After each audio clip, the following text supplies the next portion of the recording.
Hai, welcome back to my channel. Jangan lupa buat teman-teman like, comment, share, and subscribe. Oke, baiklah. Assalamualaikum warahmatullahi wabarakatuh. Sebelumnya perkenalkan, nama saya Trineng Sulandari, NIM 1911290017 dari Prodi Bahasa Indonesia. Materi hari ini kita akan membahas tentang tindak tutur, yaitu lokusi, dan perlokusi. Pengertian tindak tutur. Tindak tutur adalah gejala individual yang bersifat psikologis dan keberlangsungannya ditentukan oleh kemampuan bahasa si penutur dalam menghadapi situasi tertentu. Tindak tutur atau tindak ujar dapat dinyatakan bahwa mengucapkan suatu ekspresi pembicara tidak semata-mata mengatakan suatu dengan mengucapkan ekspresi itu, tetapi juga menindakkan sesuatu.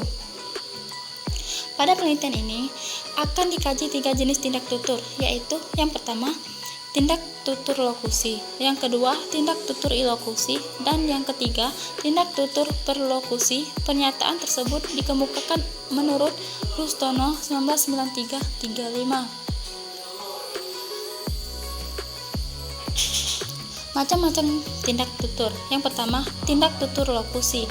Lokusi atau lengkapnya, tindak tutur lokusi adalah tindak tutur yang dimaksudkan untuk menyatakan sesuatu. Oleh karena itu, tindak lokusi merupakan tindak tutur yang relatif paling mudah didefinisikan, karena mengidentifikasinya cenderung dapat dilakukan tanpa menyertakan konteks tuturan yang tercakup dalam situasi tuturan. Jadi, dapat disimpulkan bahwa tindak tutur lokusi adalah tindak tutur yang mengandung informasi dan tidak punya maksud tertentu.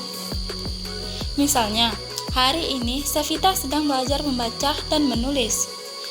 Itu sama halnya menginformasikan bahwa Sevita sedang belajar dan tak ada maksud untuk mempengaruhi lawan tuturnya.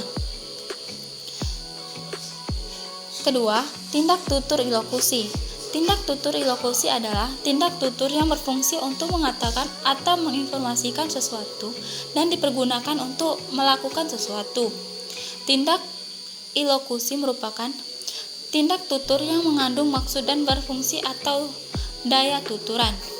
Jadi, dalam tindak tutur ini berarti satu tuturan mengandung dua maksud, yaitu menginformasikan dan mendorong untuk melakukan sesuatu. Misalnya, ada binatang buas. Nah, itu mengingatkan untuk berhati-hati.